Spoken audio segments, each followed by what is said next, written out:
बिस्मिल्लाहिर्रहमानिर्रहीम। अस्सलामुअलैकुम students, welcome to my YouTube channel.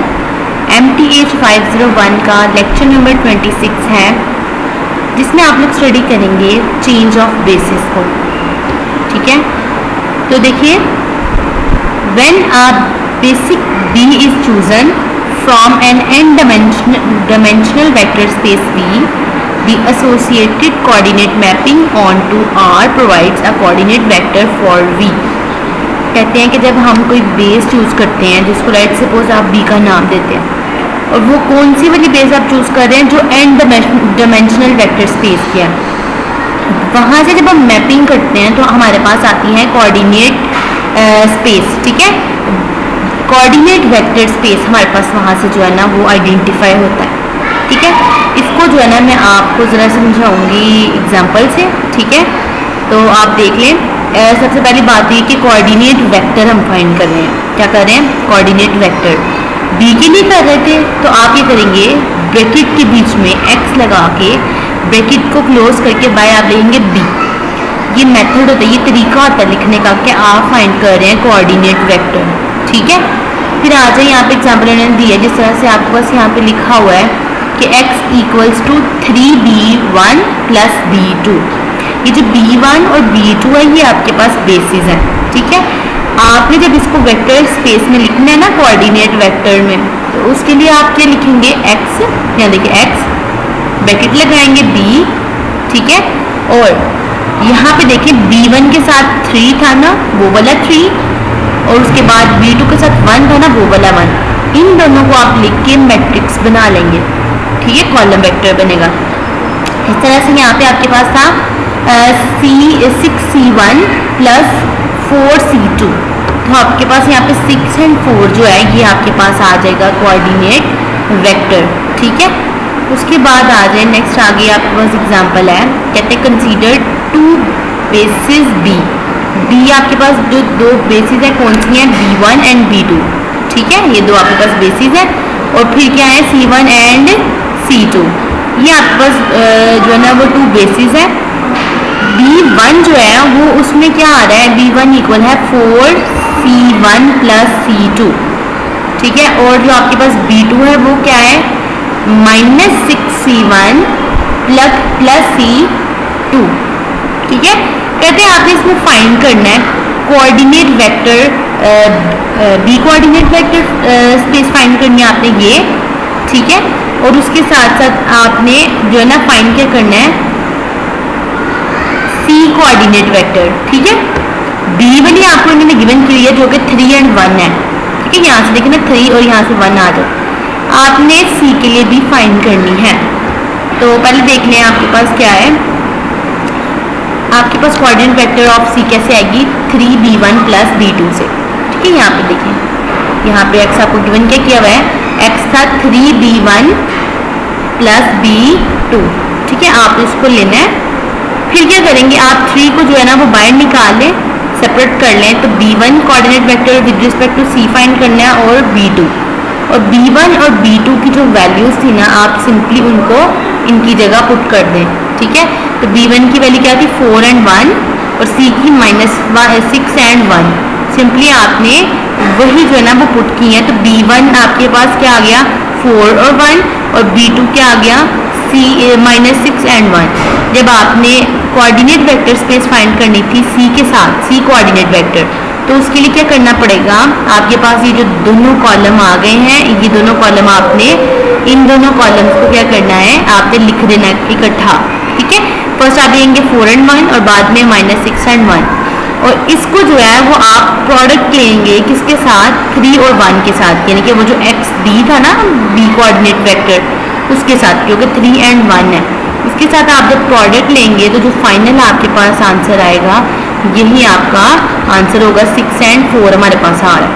ठीक है, फिर देख लें आप नेक्स्ट आपके पास क्या है? ये जो थ्योरम है आपके पास, let B equals to B1 B2 so on Bn, और C आपके पास किसके इक्वल है? C1 C2 so on Cn। ठीक है, ये आपके पास 2 वेक्टर स्पेसेस गिवन है, और कहते हैं कि आपके पास एग्जिस्ट कर रहा है n क्रॉस n मैट्रिक्स। ठीक है, यानी कि जितनी नंबर ऑफ रोज होंगी उतनी ही नंबर ऑफ कॉलम्स हैं, ठीक है, n क्रॉस n का ये मतलब है। फिर देखिए आपके पास क्या कह रहे हैं कि आपके पास जो वेक्टर आएगा वो चेंज ऑफ कोऑर्डिनेट मैट्रिक्स होगा। ये जो p है ना, ये चेंज ऑफ कोऑर्डिनेट मैट्रिक्स है। यहाँ पे देखिए नीचे लिखा हुआ है c और b, ठीक है, तो ये जो c और b है ना, इसका ये मतलब है कि ये जो है ना आपके पास b जो है वो चेंज होगा किधर से, b से c की तरफ। एरो c की तरफ है ना, तो आपने b टू c के साथ चेंज करना है, ठीक है। तो यहाँ पे ये चीज़ मैंने समझाई हुई है, ये आपको लाइन नजर आ रही होगी। द मैट्रिक्स, आपके पास जो p है यानी कि कोऑर्डिनेट वेक्टर है, वो आपके पास चेंज ऑफ कोऑर्डिनेट मैट्रिक्स है b टू c का। Is above theorem is called the change of coordinate matrix from b to c, ठीक है। ये आपने ध्यान में रखना है इसको। फिर कहते हैं कि इसका ये मतलब होगा कि जो b है वो कन्वर्ट कर देगा, b को c के साथ हम कन्वर्ट कर देंगे, ठीक है। उसके बाद जो इम्पोर्टेंट आता है वो आपके पास ये वाला पॉइंट है कि आप जब इन्वर्स फाइंड करते हैं, देखें यहाँ पे आप इन्वर्स ले लें कोऑर्डिनेट वेक्टर का कि वो आपके पास b टू c मूव कर रहा है, ठीक है, या फिर इन्वर्स लें अगर उसका, तो वो आपके पास होगा c टू b मूव कर रहा है, ठीक है। चेंज हो रहे हैं कोऑर्डिनेट b टू c, उसका इन्वर्स अगर आप लेंगे तो वो होगा c टू b के इक्वल। इस चीज़ को आपने याद करने एमसीक्यूज में आ सकती है। फिर आप आ जाए एग्जाम्पल के ऊपर। आपको एग्जाम्पल दी हुई है कि late d equals to d1 d2 d3 और f जो है वो इक्वल है f1 f2 f3 के d basis for vector space v and suppose that f1 equals to d1 minus 2 d2 plus d3। यहाँ पे आपके पास f1 की वैल्यू भी गिवन कर दिया है, f2 की वैल्यू भी गिवन कर दिया है और f3 की वैल्यू भी गिवन कर दी है। फाइंड आपने क्या करना है, कहते हैं फाइंड करें the change of coordinate matrix from f to d। ये चीज़ है जो आपने फाइंड करनी है। और नेक्स्ट जो क्वेश्चन है उसमें कहते हैं फाइंड करें x coordinate vector of d for x equals to f1 minus 2f2 plus 2f3, ठीक है। ये चीज़ आपने उनको फाइंड करके देनी है। पहले फर्स्ट वाले क्वेश्चन को देख लेते हैं। f1 जो आपने इसमें फाइंड क्या करना था, चेंज ऑफ कोऑर्डिनेट्स हमने फाइंड करने थे जो कि f टू d मूव कर रहे हैं, ठीक है। ये देखें f टू d, यहाँ पे f जो है वो मूव कर रहा है d की तरफ, ठीक है, यहाँ से। तो हम क्या करेंगे, कैसे फाइंड करेंगे, तीनों आपके पास जो गिवन किए हुए हैं ना, f1 d फाइंड कर लें, f2 d फाइंड करें और f3 d फाइंड करें। कोऑर्डिनेट वेक्टर्स इनके हम फाइंड कर लेंगे। तो f1 का क्या आएगा, 2 -1 एंड 1, आप वो पुट कर देंगे। f2 d वेक्टर कैसे आएगा, यहाँ से आपके पास f2 से 3 1, ठीक है, 3 एंड 1 आ रहा है आपके पास। देखिए यहाँ पे d2 एंड d3 था, d1 नहीं था तो उसकी जगह 0 पुट करेंगे। और f3d क्या आ रहा था, यहाँ से -3, जो 2 है वो गिवन नहीं है वो 0 होगा और जो 3 था वो 2 था साथ इसके, तो ये आपके पास आ जाएगा -3 0 एंड 2। यहाँ से आपके पास f1 भी आ गया, f2 भी और f3 भी आ गए हैं, आपके पास वेक्टर स्पेसेस आ गई हैं। इन तीनों को मिला के आप जो है ना मैट्रिक्स बना लेंगे। जब एक ही मैट्रिक्स में तीनों को लिख लेंगे सेम सीक्वेंस के साथ, तो ये आपके पास आ जाएगा change of coordinate matrix from f to d, ठीक है। नेक्स्ट क्वेश्चन था उसमें फाइंड आपने करना था कोऑर्डिनेट वेक्टर ऑफ d, ठीक है। x आपको गिवन कर दिया हुआ f1 minus 2f2 plus 2f3 है, आप सिंपली उसको ही लिखेंगे, ठीक है। f1 माइनस 2f2 जहाँ पे ना इनके f1 f2 f3 इनको आप vector space with respect to d करेंगे, ठीक है। d कोऑर्डिनेट ऑफ चेंज के साथ हम इसको करेंगे। तो यहाँ पे f1 f2 f3 की जगह आप वही कॉलम जो तीनों हमने यहाँ पे क्वेश्चन नंबर 1 में पुट किए थे ना, क्वेश्चन नंबर 1 में फाइंड किए थे, वही वाले तीनों आप यहाँ पे पुट करेंगे, ठीक है। तो देख लें आपने जब किया तो आपके पास वही वाला मैट्रिक्स आ गया। इस मैट्रिक्स को आप मल्टीप्लाई कर देंगे कौन से वाले मैट्रिक्स से, जो इन्होंने आपको सवाल में गिवन किया था। x इक्वल्स टू f1 के साथ 1 है, f2 के साथ -2 है और f3 के साथ 2 है, तो 1 -2 एंड 2 ये वाले मैट्रिक्स के साथ आप इसको प्रोडक्ट ले लेंगे। जब आप प्रोडक्ट लेंगे तो आपके पास आ जाएगा -4, -7 एंड 3। तो यही आपके पास इसका आंसर होगा। फिर मजीद एग्जाम्पल आ जाती हैं, वन बाय वन आप सारे एग्जाम्पल्स को देखते जाइएगा।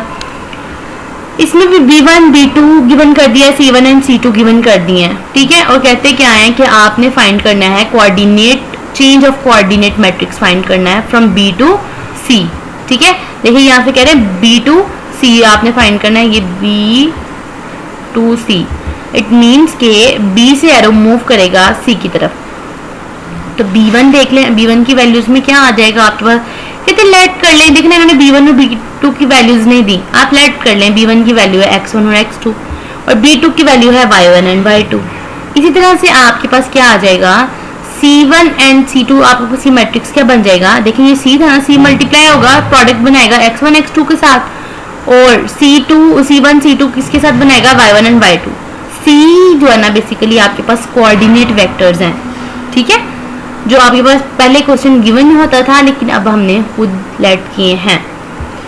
अब इन्होंने कहा था B to C की तरफ मूव कर रहा है ना, B to C, यहाँ से आप देख सकते हैं कि B to C मूव कर रहा था। तो आपने क्या करना है, वेट, यहाँ पे देखिए, यहाँ पे सवाल में आपको कह रहे हैं ना कि B to C मूव करना है, तो पहले आप वो लिखेंगे कि जिसकी तरफ मूव किया जा रहा है, ठीक है। तो यहाँ पे देखिए किसकी तरफ मूव किया जा रहा था, B to C। तो C की वैल्यूज आप फर्स्ट पे लिखेंगे, C1 एंड C2, और उसके बाद आप जो है ना B1 एंड B2 लिखेंगे, ठीक है। C1 C2 पहले और B1 B2 बाद में, ठीक है। अब देखिए सवाल में इन्होंने आपको क्या क्या गिवन किया हुआ था, C1 की वैल्यू 1 एंड -4 थी, C2 की 3 एंड -5, और इस तरह से B1 की -9 और 1 और B2 की -5 एंड -1, ठीक है। तो आपने इन सबको लिख लेना, दोनों मैट्रिक्स को मिला के, फिर आपने इसके ऊपर अप्लाई करनी है एचलन फॉर्म। 1 के नीचे जो है ना वो आपने 0 बनाना है। पता है आपको कैसे एचलन फॉर्म जो है ना अप्लाई करते हैं, सिंपली आपने वो अप्लाई कर देनी है। मैं आपको बहुत दफ़ा पीछे समझा चुकी हूँ ये वाला पॉइंट, ठीक है। फिर आपने क्या करना है कि आपके पास क्या आ जाएंगी, जो B1 है वो 6 एंड -5 था, और B2 है वो 4 एंड -3 है, ठीक है। फिर आपने क्या, इन्होंने बोला था आपने B to C मूव करना है, ठीक है, वेक्टर चेंज होंगे B C की तरफ। तो B1 C वाला और B to C, इन दोनों को आप यहाँ पे राइट करेंगे, तो यहाँ पे आपके चेंजेस हो जाएंगे। तो जो आपके पास B1 C था वो 6 एंड -5 आया, ठीक है, और आपके पास जो B2 था कोऑर्डिनेट वेक्टर वो 4 एंड -3 था। अब आप यहाँ पे अगर गौर करें तो देखिए फर्स्ट वाला तो आइडेंटिटी मैट्रिक्स हमारे पास बन जाता है जब हम इसके ऊपर एचलन फॉर्म अप्लाई करते हैं। तो बचता क्या है, 6 -5 4 एंड -3, तो यही वाला आपके पास आंसर है, ठीक है। नेक्स्ट एग्जांपल है, ये भी सेम इसी मेथड पे होनी है, आपने C to B मूव करना है, B to C। तो ये आप लोग जो है ना वो खुद करेंगे, जो प्रीवियस मैंने समझाई है उन्हीं की तरह से ये होनी है दोनों, ठीक है। ये वाले जो नीचे क्वेश्चन है ये भी सेम उसी मेथड के ऊपर है। तो ये था आपका आज का लेक्चर। होप सो आपको आज के लेक्चर की समझ आई होगी। आप पूछ सकते हैं जहाँ से आपको ना आई हो। हमारे चैनल को लाइक करें, सब्सक्राइब करें एंड अपने फ्रेंड्स के साथ शेयर करें। मिलते हैं अपनी नेक्स्ट वीडियो में, तब तक के लिए अल्लाह हाफिज़।